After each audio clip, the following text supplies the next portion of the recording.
કેસેટની દુનિયામાં ગુંજતું એક નામ, સ્ટુડિયો શિવ અને રસિક ખખર.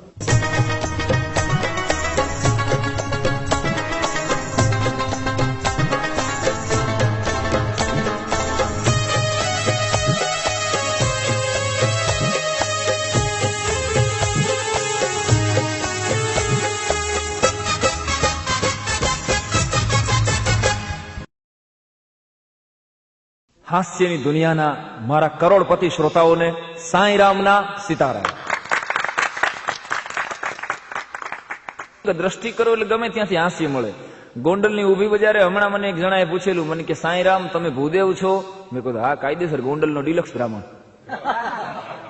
મેં કીધું, મને કે તો બ્રાહ્મણોને તો લોહીમાં મંત્રો હોય, તો મને કે તમાકુનો મંત્ર સંભળાવો. અમુક માણસો અમને એવા ભટકાઈ જાય. ઊભી બજારે મેં એને તમાકુનો મંત્ર સંભળાવ્યો કે તમાલ પત્રમ હસ્તમ ગૃહિત્વા ચુનાર્પણમ અસ્તુ. તમાલ પત્રમ હસ્તમ ગૃહિત્વા ચુનાર્પણમ અસ્તુ અંગુષ્ઠાયામ ઘુષ્ટમ ઘુષ્ટમ ઘુષ્ટમ. તમાલ પત્રમ હસ્તમ ગૃહિત્વા ચુનાર્પણમ અસ્તુ અંગુષ્ઠાયામ ઘુષ્ટમ ઘુષ્ટમ ઘુષ્ટમ ઓષ્ટમ સમર્પયામિ. આ મંત્ર બોલીને તમે તમાકુ ખાવ, પછી જો તમને ટેસ આવે. જોજો. પણ ઈ મારી વાહે પડી ગયો. મને કે સાંઈરામ તમાકુનો મંત્ર બનાવ્યો તો પછી બીડીને ખોટું ન લાગે? હાલે લે, પછી એને ખોટું લાગે. મને કે હવે ભલામણા બીડીનો મંત્ર સંભળાવો. એટલે એને ઓલી ઊભી બજારે મેં બીડીનો મંત્ર સંભળાવ્યો કે બીડી પત્રમ મુખમ ગૃહિત્વા અગ્નિ પ્રગટાભ્યામ અસ્તુ. બીડી પત્રમ મુખમ ગૃહિત્વા અગ્નિ પ્રગટાભ્યામ અસ્તુ ધુમાડસ્ય ગોટે ગોટમ કેન્સરસ્ય સમર્પયામિ. એટલે મને કે સાંઈરામ તમાકુનો મંત્ર બનાવ્યો, બીડીનો મંત્ર બનાવ્યો, તો ગુટકાનો શું વાગે? એટલે મેં એને ગુટકાનો મંત્ર સંભળાવ્યો કે ગુટકા ચંદમ તોડસ્યામી ગલોફાભ્યામ ગરિષ્યામી. ગુટકા ચંદમ તોડસ્યામી ગલોફાભ્યામ ગરિષ્યામી સમગ્ર મુખમ ન ખુલસ્યામી હોસ્પિટલમ ગચ્છતિ અસ્તુ. હા, એટલે અને ગુટકા ખાવા વાળા મિત્રો જોજો, તમે ખાતા હોય છે ને, પછી ગુટકો તોડીને પછી આમ ઉપરથી ખાશે. એ ભગવાન, આવું છું તમે જોજો. એટલે એ ઉપરથી બોલશે. અને તમને એક વસ્તુ મને કોઈ દી નથી સમજાણી, એક આ ગુટકા ખાવા વાળા એવી રીતે ઉપરથી ગુટકો ખાશે ને. બીજા તમે જોજો, ક્યાંય કોઈ ડોક્ટર પાસે જાશો એટલે ડોક્ટર તમને ઇન્જેક્શન આપતા પેલા પેલી પિચકારી ઉપર મારશે. એમાં હું રાજકારણ હોય ભગવાન જાણે, પણ પેલી પિચકારી ઉપર મારશે. હેઠે મારે ન હાલે, આમ હેઠે ઓશિકામ પિચકારી મારે શું કામ? પણ પેલી પિચકારી ઉપર મારીને ભગવાન એમ કે એ ભગવાન મોકલું છું. આમ આ બધું બહુ સમજવા જેવું છે. પણ વ્યસને માણાને હેરાન કરી દીધો છે. એટલે અમારા કવિઓએ તો જો ચા ના દુહા લખ્યા છે, બીડીના દુહા લખ્યા. અને ચા એમનો દુહો અમારો કવિ એમ લખે કે ચાએ ટાળ્યું શિરામણ અને બીડીએ ટાળ્યો હોકો. ચાએ ટાળ્યું શિરામણ અને બીડીએ ટાળ્યો હોકો. આ હાહુનું કર્યું વહુ ન કરે કી ન કરવો ધોખો. દારૂ છે, દારૂની વાત કરું ને મિત્રો, હાસ્યરસ ગમે ત્યાંથી મળી જાય. મારા ગામમાં રઘો છે, એ 24 કલાક દારૂ પીને એની મસ્તીમાં પડ્યો હોય. એવી મસ્તીમાં હોય કે દારૂ પી જાય પછી મારી પાસે આવે, મને ડાઈ ડાઈ એવી મજાની વાતું કરે.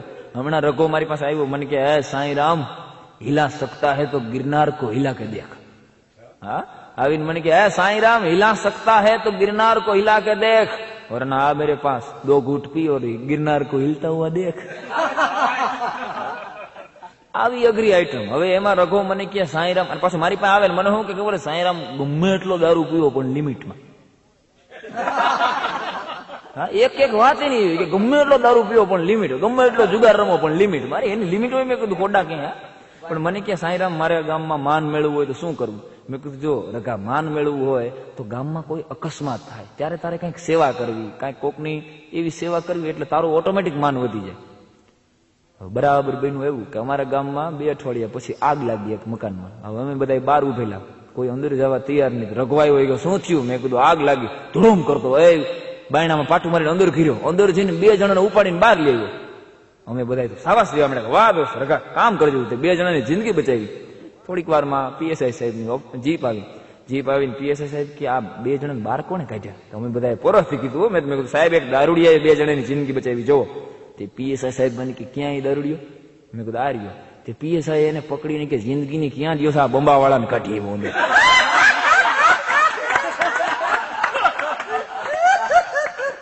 આ ફાયર બ્રિગેડ વાળાને ઉપાડી આવ્યો. આ તમારું હતું ડોહું એ હળગી ગયું બધું. મેં કીધું રઘા આ કોને ઉપડ્યો? કે મને એમ શું કે આટલી બધી આગ વચાળે 2 જણા ભંભા લઈને શું કરે અહીંયા? અરે મરી ગયા કીધું એ ઠારતા હતા, પછી તો અમે પકડીને ઘૂસતાવી નાખ્યો. વાત જવા દે. એટલે એમાં બરાબર ગામને ચોરે રઘો બેઠેલો, અને એમાં અમારે આપ જાણો છો નશાબંધી ખાતાની ગાડી આવે, ગાડી આવીને કીધું કે આ ગામમાં અમારે પ્રવચન કરવું છે. એટલે ગામના સરપંચે કીધું કાંઈ વાંધો નહીં, તમારે પ્રવચન કરો. નશાબંધી વાળાનું સાંજે પ્રવચન ગોઠવાનું, ગામની અમારી વેદની બધી ભેગી થઈ, અને એમાં નશાબંધી ખાતા વાળાએ એટલું કીધું કે દારૂથી માણસનું આયુષ્ય ઓછું થાય છે, દારૂથી માણસના ફેફસા સડી જાય છે, દારૂથી માણસ મરી જાય. આ એક વાત આરી રઘાને વાંધો ઉઠ્યો. રઘો ઉભો થઈને સીધો સ્ટેજમાંથી ચીડ્યો કે સાહેબ શું થાય દારૂથી? તો કે દારૂથી ભાઈ માણસ મરી જાય. રઘો કે મારી એક વાતનો જવાબ આપો. મોરબીમાં શેનાથી હોનારત થઈ હતી? એટલે ઓલો ઓફિસર કે પાણીથી. તો કે કેટલા મર્યા હતા? તો કે 30,000 લગભગ આંકડો હતો. તો કે મોરબીમાં પાણીથી 30,000 મરી ગયા. કોઈ દી સાંભળ્યું દારૂથી 30,000 મર્યા હોય? સાંભળ્યું તમે કોઈ દી 30,000? પેલા પાણી બંધી કરાવો, છોટી પીડા દારૂ. પેલા કોઈ દી પાણીથી આટલા મેરા દારૂથી કોઈ 30,000 એકારે પતિ નથી ગયા. તો ઓલા ગાંધીનગર વાળા સાહેબો ને કડે ચડાવી દીધા હોય ને. એ પેલા તમે પાણી બંધી કરાવો, પછી દારૂબંધી ની વાત કરજો. હા, ત્યાંથી આગળ વધીને સાહેબે બીજી વખત વળી એક એક્ઝામ્પલ આપ્યું કે એક ગધેડાને બોલાવી દીધું.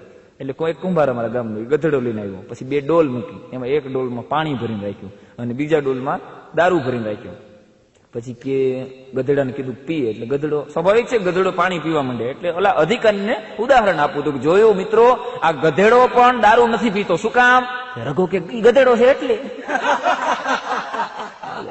અને એકેય વાતે પોગાય નહીં તમારે. અને એ વ્યસની માણાની વાત કહું ને તમને, પણ એટલે જ મિત્રો કદાચ એક શાયરે કીધું હશે કે ગિલાસો મેં જો ડૂબે ફિર ન ઉભરે જિંદગાની में, गिलासों में जो डूबे फिर न उभरे जिंदगानी में, हजारों बह गए न बोतलों के बंद पानी में, नगर बर्बाद अपनी जिंदगी बोतल के दीवाने, तू काटेगा बुढ़ापे में जो बोता है जवानी में, ये दारू का पियाला मौत का कड़वा पियाला है, मिला है जहर शरबत में छिपी है आग पानी में. પણ આ તો મિત્રો મેં તમને વ્યસનોની વાત કરી, આગળ જતા ઘણી બધી વાતો કરવી છે. હવે આ ચકા કાકાની 2 વાત મિત્રો આપને કરી દઉં. એવી અઘરી આઈટમ છે અમારા ગામની. કરોડપતિમાં મેં નાની એવી વાત આપને કરેલી.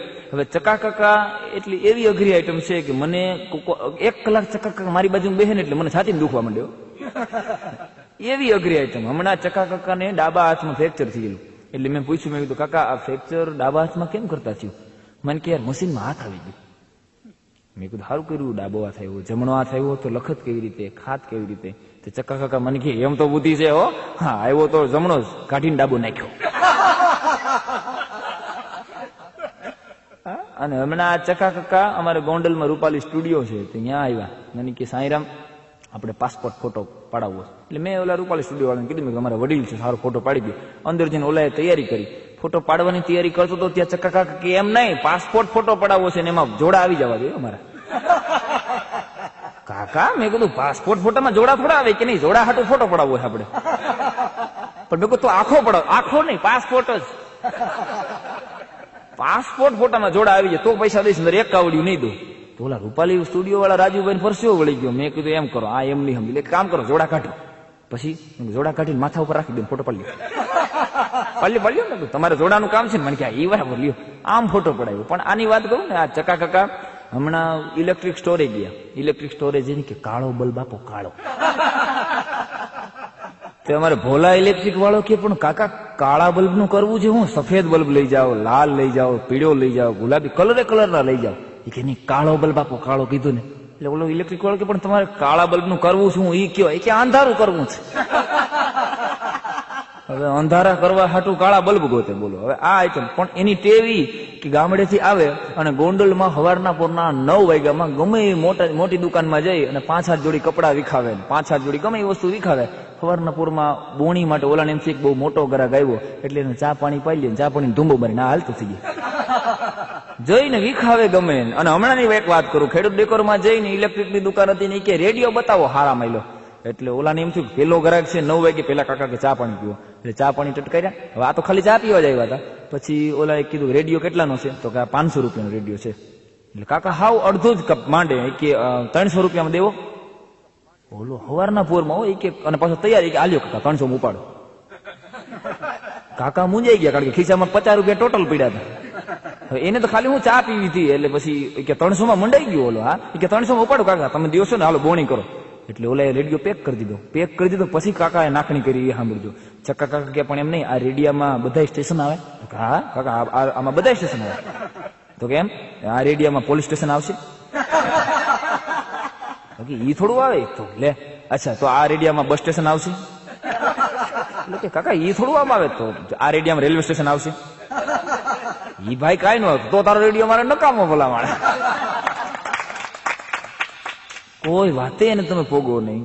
અને આ ચકા કાકા મેં પૂછ્યું, મેં કીધું કાકા તમારી સંપત્તિ કેટલી? તમારી સંપત્તિમાં શું? એટલે એને બહુ મજાનો જવાબ આપ્યો. મને કે જો સાંઈરામ, આ તૂટેલી ખાટલી, આ ગોદડી ફાટલી, આ તૂટેલી ખાટલી, ગોદડી ફાટલી, પાણીની માટલી, દવાની બાટલી, આપણી સંપત્તિ આટલી. અને બન્યું એવું કે હું આ પોલ શેફર્ડ લઈને ઘરે આવ્યો. હવે આ પોલ શેફર્ડ મારે ઘરે 1 મહિનો રોકાણો. અને એમાં જે પ્રસંગો બન્યા એ 2-4 પ્રસંગોની વાત આપને કરી દઉં. સવારના પોરમાં મેં આપને શરૂઆતમાં વાત કરી, ચમન બરાબર મારા ઘરની સામે રહીએ છે.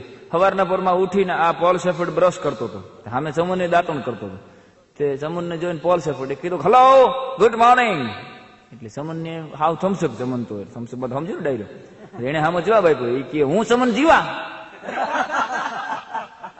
યુરોપિયન વિચારે બીજો દિવસ થયો, સવારના પોરમાં ઉઠીને પોલ શેફર્ડ કે હેલો ગુડ મોર્નિંગ. એટલે ઓલો કે હું ચમન જીવા. 3 દી લગી આમ હાલ્યું.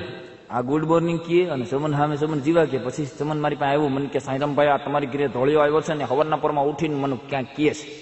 મેં કીધું કાંઈ કેમ ન કહેવાય, ગુડ મોર્નિંગ એટલે તારે સામો ગુડ મોર્નિંગ નો જવાબ દેવાય ભલામણા. એમ પાછું ડાયો બીજી દી બોલતા શીખી ગયો. જેવો યુરોપિયન બારો નીકળ્યો ભેગી ચમને રાડ પાડી, એ હલો ગુડ મોર્નિંગ. તો યુરોપિયન બદલી ગયો, એ કે હું ચમન જીવા. યુરોપિયન ને નક્કી થઈ ગયું કે ભારતમાં ઇન્ડિયામાં ગુડ મોર્નિંગ ને ચમન જીવા જ કહેવાતું છે. નકરા 3 દી લગી થોડું કઈ મંડાય. એટલે વાત જવા જો કઉ છું ને. હવે એમાં ચમન નો છકડો લઈને મને કે સાંઈરામભાઈ તમે એકવાર આ છકડામાં તમારા યુરોપિયન મહેમાનને લઈને બેહો, અમેરિકા વાળાને લઈને બેહો, એટલે આખા ગામમાં આપણો વટ પડી જાય.